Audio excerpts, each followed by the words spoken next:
تلاوت خداوندی کریں۔ آج ہم دوسرے کرنتھیوں کے 5ویں باب کی تلاوت کریں گے اور 5 آیات ہم دیکھیں گے اس میں، اور سارا عزت جلال خداوند یسوع کے نام کو دیں گے۔ اور میری التماس ہے بھائی آصف سے کہ وہ تلاوت خداوندی کرے۔ آئیں آپ بھی شامل ہو جائیں، آئیں خداوند کے نام کو جلال دیں۔ دوسرا کرنتھیوں اس کا 5واں باب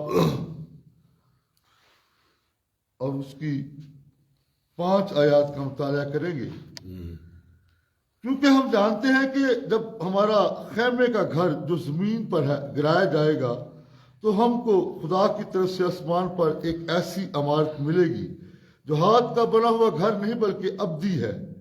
چنانچہ ہم اس میں کراہتے ہیں اور بڑی آرزو رکھتے ہیں کہ اپنے آسمانی گھر سے ملبس ہو جائیں، تاکہ ملبس ہونے کے باعث ننگے نہ پائے جائیں، کیونکہ ہم اس خیمہ میں رہ کر بوجھ کے مارے کہراتے ہیں، اس لیے نہیں کہ یہ لباس اتارنا چاہتے ہیں بلکہ اس پر اور پہننا چاہتے ہیں، تاکہ وہ جو فانی ہے زندگی میں غرق ہو جائے۔ اور جس نے ہم کو اسی بات کے لیے تیار کیا وہ خدا ہے، اور اسی نے ہمیں روح بیانہ میں دیا۔ خداوند کا زندہ کلام پڑھا اور سنے جانا ہم سب کے لیے باعث برکت ہو، آمین۔ آمین، پریز دا لارڈ، ہیلیلویا۔ سو آج صبح گڈ مارننگ کہتے ہیں آپ کو، بھائی جنید کو، بھائی آصف تاج کو، اور آپ جتنے آن لائن ہیں آپ کو گڈ مارننگ کہتے ہیں۔ کچھ نام میں نے دیکھے، بھائی فاروق آج آن لائن ہے ہمارے ساتھ، تو بھائی گڈ مارننگ کہتے ہیں آپ کو، اور بھائی شفیق کو گڈ مارننگ کہتے ہیں، ابراہم طاہر کو، عظیم اللہ کو، حیرث راجپوت کو، اور علیشا کو گڈ مارننگ کہتے ہیں، نسیم جاوید کو گڈ مارننگ کہتے ہیں، ذیشان مسیح کو گڈ مارننگ کہتے ہیں۔ میں اب تک نام دیکھ رہا تھا تو بس وہ پھر میں اس طرف آ گیا، تو جتنے اور بھی آن لائن ہیں ان کو بھی ہم گڈ مارننگ کہتے ہیں۔ آئیں خداوند کے دیے ہوئے فضل سے ہر روز کی روٹی میں سے آج ہم آگے بڑھتے ہیں، تو دوسرا کرنتھیوں اس کا 5واں باب اور اس کی پہلی 10 آیات جو ہیں ہم اس کا مضمون دیکھیں گے۔ تو پہلی 10 آیات 5ویں باب کی، یہ مسیح کے تخت عدالت کی روشنی میں چلنا ہے۔ Now that time we are on the earth or on the land, but we are walk with this thing, heavenly thing, light of the on throne we are going with God Jesus Christ. تو اس کی تخت عدالت کی روشنی میں چلیں گے، ٹھیک ہے، light of the throne, we are walk with the light of the throne, تو اس کے تخت عدالت کی روشنی میں چلنا یہ بہت باعث برکت ہے۔ یہ ایک لیول ہے جس میں ہم مسیح کے تخت عدالت کی طرف دیکھتے ہوئے اس کی روشنی میں جب چلتے ہیں تو پھر ہم خدمت بڑے آسان سے کرتے ہیں، اور پیچھے ہم بیماریوں، مصیبتوں، اس مٹی کے برتن میں ایک قیمتی خزانے کو ہم دیکھتے آ رہے ہیں، اسی کے ساتھ جڑا ہوا یہ ربط ہے۔ اور پولوس جو ہے جب ہم اس آیات کو پڑھتے ہیں تو زیر نظریات گزشتہ آیات کے ساتھ وہ قریبی رابطہ جو ہے وہ رکھتی ہیں۔ سو پولوس اپنی دنیاوی زندگی کے دکھوں اور مصیبتوں کا ذکر اور آئندہ کے جلال کا جو اس کے لیے رکھا ہوا ہے بیان کر رہا ہے۔ یہ بیان اسے موت کے مضمون تک لے کر جاتا ہے۔ اب جو ہم پڑھیں گے اس کو 10ویں، تو موت کے مضمون تک وہ اسے لے کر جاتا ہے۔ سو خدا کے پاک کلام کے اس حصے میں موت کے بھید سے پردہ اٹھایا گیا ہے، تو بیان کیا گیا کہ ایک مسیحی، ایک کرسچن کا موت کے ساتھ کیا تعلق ہے، تو اس کو بڑے اچھے سے بیان کیا گیا ہے۔ 5ویں باب کی پہلی آیت۔ سو اس آیت میں پڑھ دیجئے، ذرا 2-3 چیزوں کو انڈر لائن کر لیجئے۔ کیونکہ ہم جانتے ہیں کہ جب ہمارا خیمے کا گھر جو ہے، اس کو گول دائرہ لگا لے اپنی بائبل میں، اور جو زمین پر ہے گرایا جائے گا، ہاں، اور خیمہ کو، اور پھر خیمے کا گھر، جی، تو ہم کو خدا کی طرف سے آسمان پر ایک ایسی عمارت ملے گی۔ اب عمارت کو دائرہ لگا لیجئے، ایک خیمے کے گھر کو دائرہ لگا لیجئے، پھر ایک خیمے اور پھر ایک گھر کو دائرہ لگا لیجئے۔ یہ اس لیے ہے، ہائی لائٹ کر لیجئے، جب آپ کسی بھی آیت پر غور کریں گے تو آپ کو یہ پتا چلے گا کہ اس آیت میں کس چیز کو فوکس کیا گیا ہے۔ جی، جو ہاتھ کا بنا ہوا گھر نہیں بلکہ ابدی ہے. رائٹ. تو آئیں ذرا اس کو دیکھتے ہیں. اس آیت میں پولوس ہمارے موجودہ فانی بدن کو زمینی گھر کہتا ہے. ہمارا یہ جو بدن ہے یہ فانی بھی ہے، یہ بیمار بھی ہے، یہ کمزور بھی ہے، اس میں چھریاں بھی پڑتی ہیں، اس میں پرسیکیوشن بھی اس کو دی جاتی ہے، اور اس کا یہ کمزور ہے، تو اس کو زمینی گھر کے ساتھ وہ تشبیہ دی گئی. خیمے کا گھر، جب لکھا ہے نا خیمے کا گھر، اس کو نام دیا گیا ہے.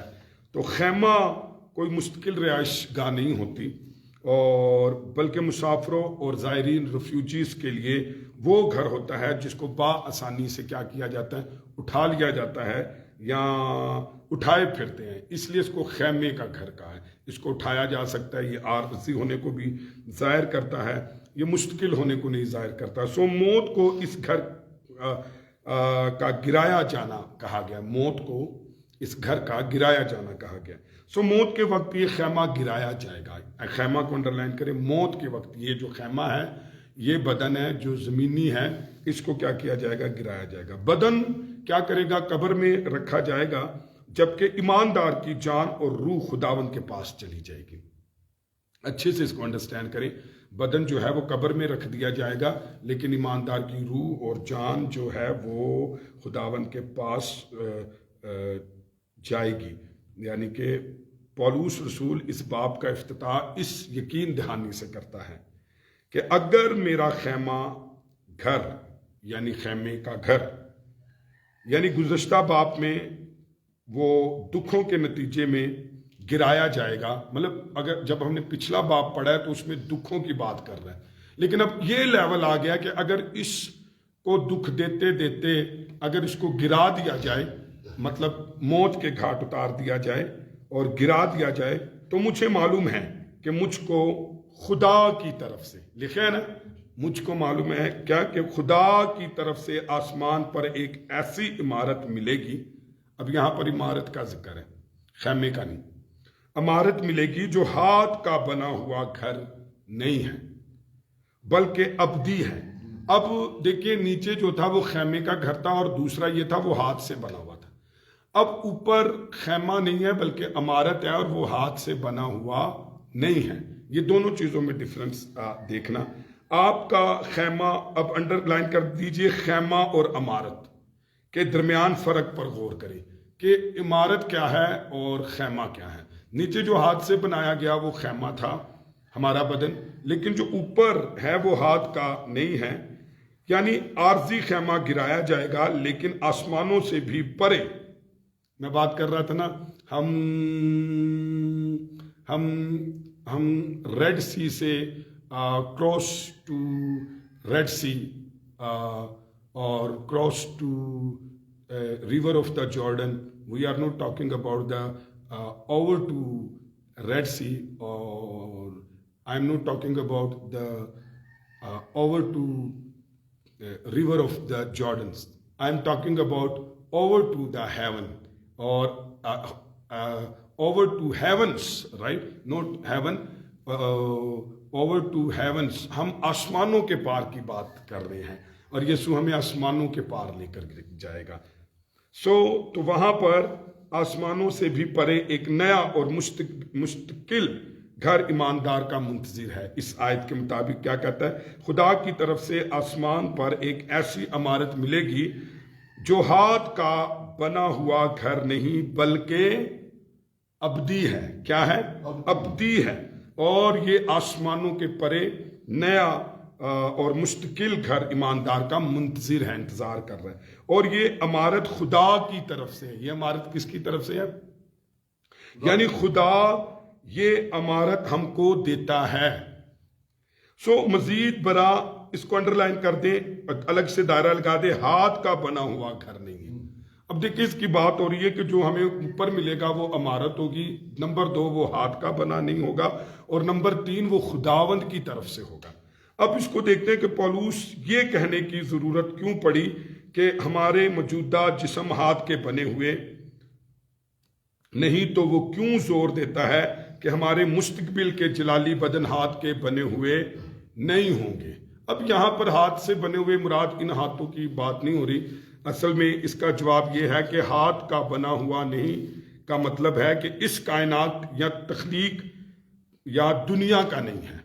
جب لکھا نا کہ وہ اس ہاتھ کا بنا ہوا نہیں ہے، تو جب خدا نے پوری کائنات کو تخلیق کیا تو اس میں بدن کو بھی اس نے تخلیق کیا. تو اصل میں جب پولس کہتا ہے وہ ہاتھ کا بنا ہوا نہیں ہے، تو وہ بتا رہا ہے کہ وہ زمینی تخلیق کا یا اس دنیا کا یا کائنات کی تخلیق کا نہیں ہے. اب اس کی وضاحت عبرانیوں 9ویں باب کی 11ویں آیت میں ملتی ہے. تو 9ویں باب کی 11ویں آیت میں پائی جاتی ہے، جہاں لکھا ہے، کیا لکھا ہے؟ لیکن جب مسیح آئندہ کی اچھی چیزوں کا سردار کاہن ہو کر آیا تو اس بزرگ تر اور کامل تر خیمہ کی راہ سے جو ہاتھوں کا بنا ہوا یعنی اس دنیا یا خلق کا نہیں ہے. لکھا ہے یہ عبرانیوں 9ویں باب کی 11ویں آیت میں ہے کہ وہ اس تر خیمہ کی راہ سے جو ہاتھوں کا بنا ہوا یعنی اس دنیا میں جو ریفرنس بائبل میں ترجمہ ہے وہ ہے خلق کا نہیں ہے. تو کہنے کا مقصد ہے یہ والا بدن نہیں ہوگا. This type of body, this type of flesh will be not on the heaven. Lord will give us the glorified body. Lord will give the resurrection's body. اور وہ اس جہان کا والا نہیں ہوگا، کیونکہ اس بدن میں آنسو ہے، تکلیف ہے، درد ہے، بیماری ہے، بوڑھا ہونا ہے، لیکن اس میں ایسا نہیں ہوگا. تو یہ اس 9ویں باب کی 11ویں آیت سے ہمیں پتہ چلتا ہے. اگر ہم دوسرا کرنتھیوں 5ویں باب کی پہلی آیت میں پولس یہ کہہ رہا ہے کہ ہمارے موجودہ جسم اس دنیا کی زندگی کے لیے موضوع ہے. جو یہ والا بدن ہے نا، یہ اس جہان کے لیے موضوع، مگر ہمارے آئندہ کے جلالی بدن اس کائنات یا دنیا یا خلق کے نہیں ہوں گے. ان کو آسمانی زندگی کے لیے خاص طور سے تیار کیا گیا ہے. ہلیلویا. اور بائبل کی جگہ تو لکھا ہے نا، آسمانیوں کا بدن اور ہے اور زمینیوں کا اور ہے. تو ہمارا زمینی بدن نہیں ہوگا، بلکہ ہمیں جلالی بدن دیا جائے گا. اور وہ اس لیے یہاں پر لکھا ہے وہ ہاتھوں کا بنا ہوا عمارت نہیں ہے، وہ یعنی اس جہان کی تخلیق کیا ہوا والا بدن نہیں ہوگا. وہ ایک ایسا جلالی بدن ہوگا کہ یسوع مسیح کی ریزوریکشن جو ہے ہمیں بھی جب ریزوریکٹ کرے گی تو پھر میرے اور آپ کو بھی جلالی بدن دیا جائے گا، جس میں نہ چھری، نہ غم، نہ آنسو، نہ موت، کچھ بھی نہیں ہوگا. اس لیے یہ والا گرایا جائے گا اور پھر ہمیں ایک خداوند کے ہاتھوں کا بنایا ہوا ایماندار کے لیے مستقبل کے بدن کو انڈر لائن کرے ایک لفظ اور اس آیت میں ہے، ابدی. اچھا، یہ جہاں پر ہم نے دیکھا کہ یہ عمارت ہوگی، یہ خدا کی طرف سے ہوگی، یہ ہاتھوں کا بنا نہیں ہوگا، اور ایک اور چوتھی بات اس کے اندر ہے کہ یہ ابدی ہوگا. لکھا ہے نا ابدی. کیا ہوگا؟ بلکہ ابدی ہے. اچھا، یہ ایسا بدن ہے، ابدی سے مراد یہ بیماری والا بدن نہیں ہے. یہاں بیماری ہو سکتی ہے، ڈونٹ وری. کسی بلیور، کسی خادم کو، کسی ایماندار کو بدن میں رہتے ہوئے کوئی بھی کمزوری ہو سکتی ہے، کوئی بھی اس کا باڈی آرگن کسی بھی طرح سے ضائع بھی ہو سکتا ہے. سڑن اس میں نہیں ہوگی، موت سے وہ مبرہ ہوگا، اور وہ ابد تک اپنے آسمانی مقام میں سکونت پذیر ہوگا. اس آیت سے یہ تاثر بھی ابھر سکتا ہے کہ مرنے کے فوراً بعد ایماندار کو خدا سے یہ امارت مل جاتی ہے. مگر بات یہ نہیں ہے، دیکھیں جیسے ہی مرتے ہیں ہمیں اسی وقت یہ جو ہے امارت نہیں ملتی. تاثر یہ ملتا ہے کیسے مل جائے گی. ایماندار کو جلالی بدن اس وقت تک نہیں ملے گا جب تک مسیح اپنی کلیسیا کو لینے نہیں آتا. پھر ہوتا کیا ہے؟ اگر ہم پہلا تھسلنیکیوں 4 باب 13ویں سے 18ویں آیت پڑھیں تو یہاں پر اس کو ہم ضرور تلاوت کریں گے. تو اس وقت تک یہ جلالی بدن نہیں ملے گا جب تک یسوع مسیح اپنی کلیسیا کو لینے کے لیے نہیں آئے گا. لیکن اس سے پہلے کیا ہوگا اس کو بھی دیکھیں گے. لیکن جلالی بدن یہ آسمانی عمارت خداوند کی طرف سے، یہ عمارت ابدی مقام، ابدی بدن جلالی بدن کب ملے گا؟ ذرا دیکھیں پہلا تسلیکیو 4 باب اس کی 13ویں سے 18ویں آیت جی پڑھ دی۔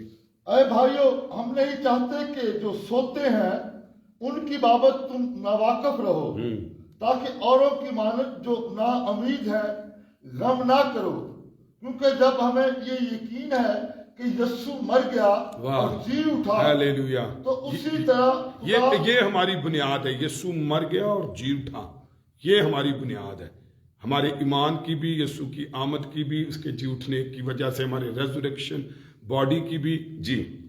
تو اسی طرح خدا ان کو بھی جو سو گئے ہیں یسوع کے وسیلہ سے اسی کے ساتھ لے آئے گا۔ چنانچہ ہم تم سے خداوند کا کلام کے مطابق کہتے ہیں کہ ہم جو زندہ ہیں اور خدا کے آنے تک باقی رہیں گے، سوئے ہوئے ہوں سے ہرگز آگے نہ بڑھیں گے، کیونکہ خداوند خود آسمان سے للکار اور مقرر فرشتے کی آواز اور خدا کے نرسنگے کے ساتھ اتر آئے گا، اور پہلے تو وہ جو مسیح میں موئے جی اٹھیں گے، پھر ہم جو باقی زندہ باقی ہوں گے ان کے ساتھ بادلوں پر اٹھائے جائیں گے، تاکہ ہوا میں خدا کا استقبال کریں، اور اسی طرح ہمیشہ خدا کے ساتھ رہیں گے۔ آمین۔ بس تم 18ویں آیت تک جی۔ بس تم ان باتوں سے ایک دوسرے کو تسلی دیا کرو۔ ہاللیلویہ، یہ ہے تسلی۔ یسوع مر گیا اور مردوں میں سے جی اٹھا، اور وہ جب آئے گا تو وہ جو سوئے ہیں پہلے ان کو، اور جو زندہ ہوں گے ان کو اپنے ساتھ لے جائے گا، اور پھر ہم وہاں ابد تک اس کے ساتھ رہیں گے۔ یہاں پر ہم دیکھتے ہیں کہ ایماندار کے ساتھ جو کچھ ہوتا ہے وہ یہ ہے کہ موت کے وقت اس کی جان اور روح مسیح کے پاس چلی جاتی ہے، اور وہاں ایماندار پورے شعور، ہوش، حواس کے ساتھ آسمان کے جلال سے محفوظ ہوتا ہے۔ اس کا بدن قبر میں رکھ دیا جاتا ہے۔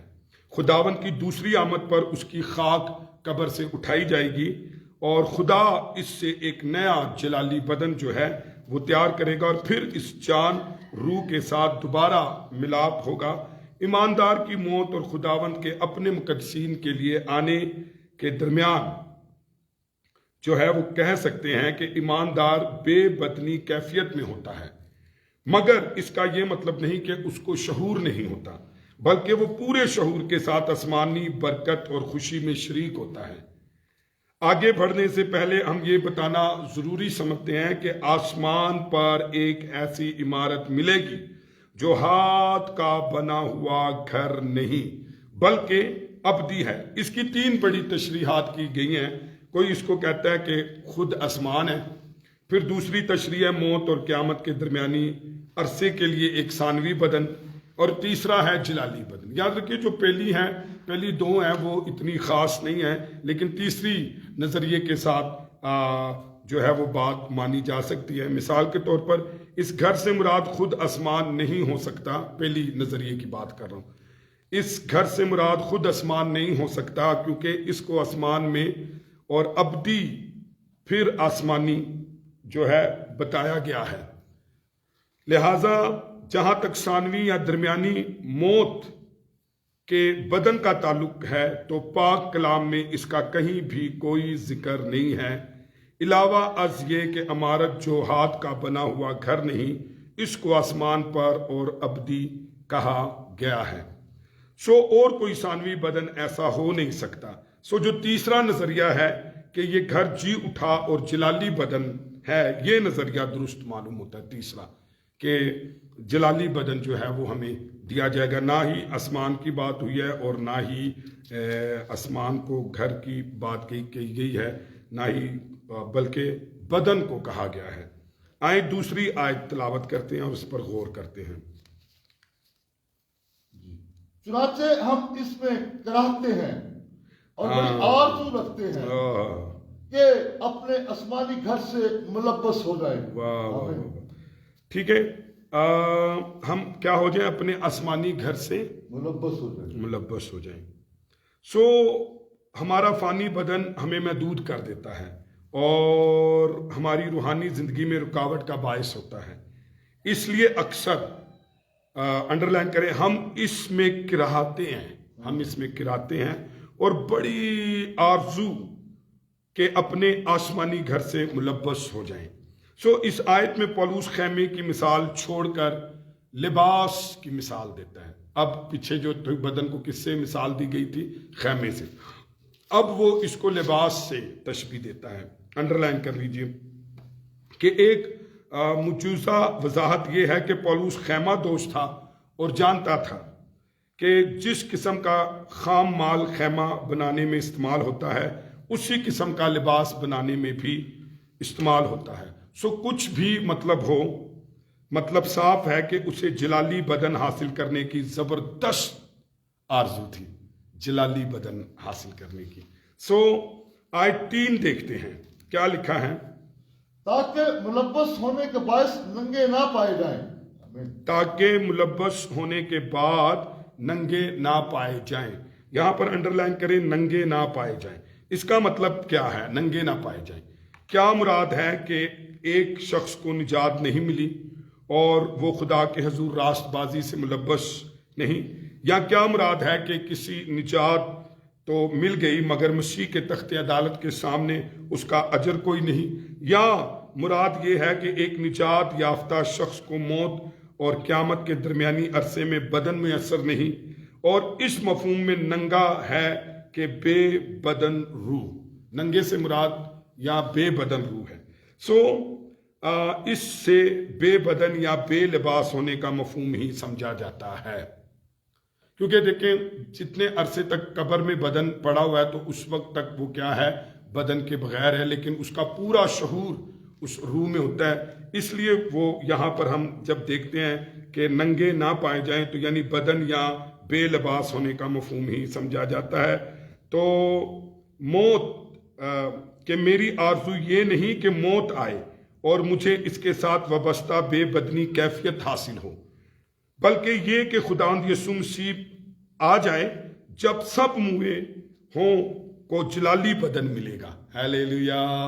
جلالی بدن کی وہ بات کرتا ہے کہ ہم ننگا نہیں رہنا چاہتے بلکہ ہم منتظر ہیں اس جلالی بدن کو پانے کے لیے، تاکہ جب سب منہوں کو یسوع مسیح آئے تو وہ جلالی بدن انہیں دے. 4 آیت جی پڑھ دیجیے. 4 آیت. کیونکہ ہم اس خیمہ میں رہ کر بوجھ کے مارے کہلاتے ہیں، اس لیے نہیں کہ یہ لباس اتارنا چاہتے ہیں بلکہ اس پر اور پہننا چاہتے ہیں تاکہ وہ جو فانی ہے زندگی میں غرق ہو جائے. آمین. آمین. ہم نے یہ آیت 3 کی تشریح پیش کی ہے کہ آیت 4 اس کی تصدیق کرتی ہے. جو آیت ہم بتا رہے ہیں نا کہ بھئی وہ جس لباس کی وہ ننگا نہ رہے، وہ یہ بات کرتا ہے کہ ہمیں جلالی بدن چاہیے. صرف مرنا ہی نہیں ہے اور یہ بدن میں نہیں بلکہ ہم جلالی بدن میں جی اٹھیں گے. تو 4 آیت اسی بات کو بڑے وضاحت سے بتاتی ہے. کیونکہ ہم اس خیمہ میں رہ کر بوجھ کے مارے کراتے ہیں، اس لیے نہیں کہ یہ لباس اتارنا چاہتے ہیں بلکہ اس پر پہننا چاہتے ہیں تاکہ جو فانی زندگی میں غرق ہو جائے. اس خیمہ سے مراد موجودہ دنیاوی بدن ہے.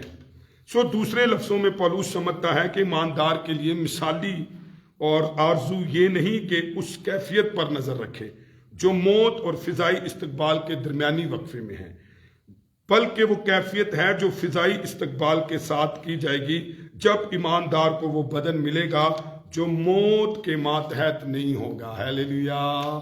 تو وہ یہ کہہ رہا ہے کہ ہم جو ہے وہ ننگے نہیں پائے جائیں گے بلکہ ہم صرف روحوں سے یسوع مسیح کا استقبال نہیں کریں گے بلکہ ہمارے بدنوں کو ریزوریکشن جو ہے قدرت سے اٹھایا جائے گا. یسوع مسیح کی جی اٹھنے والی قدرت سے ہمیں بھی جلایا جائے گا، لیکن ہمیں جلالی بدنوں کے ساتھ اٹھایا جائے گا اور اس بدن میں ہم اس کو کیا کریں گے؟ ویلکم کریں گے اور اس کے ساتھ بادلوں پر اٹھائے جائیں گے. 5ویں آیت پڑھیے. اور جس نے ہم کو اسی بات کے لیے تیار کیا وہ خدا ہے. ہیلیلویا. کہتا ہے انڈر لائن کریں اسی بات کے لیے. اس آیت کو پوری کو انڈر لائن کر دے اور دائرہ لگا دیجئے اسی بات کو. جس نے ہم کو اسی بات کے لیے تیار کیا، وہ کوئی اور نہیں، وہ کون ہے؟ خدا ہے. اسی بات سے مراد بدن کی مخلصی، یہ ہمارے لیے خدا کے ارادوں اور مقاصد کا نقطہ عروج ہوگا۔ موجودہ وقت میں ہماری مخلصی ہماری روح کے حوالے سے ہے، مگر اس وقت مخلصی ہمارے بدن بھی شامل ہوگا۔ ذرا غور کریں، خدا نے ہمیں اسی مقصد سے بنایا تھا، جہاں کیفیت آسمان میں ایک ایسی عمارت جو ہاتھ کا بنا ہوا گھر نہیں۔ ہم کو کس طرح یقین ہو سکتا ہے کہ ہمیں ایک جلالی بدن ملے گا؟ جواب یہ ہے کہ خدا نے ہمیں روح بیانہ میں دیا۔ ہاللیلویا! لکھا ہوا ہے خدا نے ہمیں روح بیانہ میں دیا، جی پڑھ دیجئے یہ آیت۔ اور اسی نے ہمیں روح بیانہ میں دیا۔ کیسے ہمیں پتہ لگتا ہے؟ جواب اس کا کہ کس طرح یقین ہے کہ ہمیں ایک جلالی بدن ملے گا، اور اس کا جواب یہ ہے کہ ہمیں روح جو ہے وہ روح القدس جو ہے وہ بیانہ میں دیا گیا ہے۔ یہ بات پہلے بھی بیان ہو چکی ہے کہ خدا کا روح ہر ایماندار کو جب ملتا ہے، اور روح القدس اس کا ڈویلنگ پلیس ہوتا ہے، اور یہ روح بیانہ یا ضمانت یا خدا کے سارے وعدے پورے ہوں گے، وہ آنے والی باتوں کی علامت، اور خدا کا روح خود ایک بیانہ ہے کہ خدا نے ہم کو جو کچھ جزوی طور پر دیا، ایک دن وہ کلی طور پر ہمارا ہوگا۔ ہاللیلویا! کلی طور پر خداوند جو ہے وہ ہمیں دے گا۔ سو آئے ہم چھٹی آیت ہم کل سے دیکھیں گے، بلکہ آئیں اس کو پڑھ لیتے ہیں چھٹی آیت کو، اور پھر وہ کریں گے۔ جی چھٹی آیت پڑھیں۔ پس ہمیشہ ہماری خاطر جمع رہتی ہے، واہ واہ واہ! اور یہ جانتے ہیں کہ جب تک ہم بدن کے وطن میں ہیں، خداوند کے ہاں سے جلا وطن ہے۔ واہ واہ واہ واہ! لیکن ان قیمتی حقائق کی بنا پر پالوس کہتا ہے خاطر جمع رہتی ہے۔ کہندہ ایسی وجہ نہ لے امید، خاطر جمع ہمارے اندر رہتی ہے جب تک ہم بدن کے وطن میں ہیں، خداوند کے ہاں سے جلا وطن ہے۔ تو یعنی جدو تک اسی اس خیمے چما تو پھر جلا وطن ہے، لیکن جب وہ آئے گا پھر ہمیں جلالی بدن دیا جائے گا۔ بے شک پالوس اس کو مثالی کیفیت نہیں سمجھتا، لیکن وہ اس حالت میں رہنے پر اس لیے آمادہ ہے کہ اس طرح اس دنیا میں مسیح کی خدمت کر سکے اور خدا کے لوگوں کے لیے مددگار ثابت ہو۔ اب اس بدن میں ہم ایک کام کر سکتے ہیں کہ اس دنیا اور ایمانداروں کے لیے برکت کا باعث ہو سکتے ہیں۔ آئیں اپنے سروں کو جھکائیں، ہم ایک خاطر جمع ہے ہماری کہ ہمیں ایک جلالی بدن دیا جائے گا، ہاتھ کا بنا ہوا نہیں ہوگا، خدا کی طرف سے ہوگا اور ابدی ہوگا۔ آئیں ہم بدل جائیں گے، اور اس کے ساتھ روح القدس ہمارا بیانہ ہے کہ ہم میں ہر چیز جو ہے وہ کلی طور پر ملے گی، اور روح القدس ہمارا ڈویلنگ پلیس ہے۔ اس بدن میں ہم خدا کے جلال کو اس روح زمین پر رہتے ہوئے جیتے ہیں، تو زمین پر ہم اس کی خدمت کر سکتے ہیں۔ اپنے سروں کو جھکائیں، اپنی آنکھیں بند کریں، اور بھائی جنید کے ساتھ مل کر دعا کریں گے، باقی لوگ بھی دعا کریں۔ آئیں اپنے سروں کو جھکائیں، خدا کی شکر گزاری کرتے ہیں آج کے کلام کے لیے، آج کے وقت کے لیے۔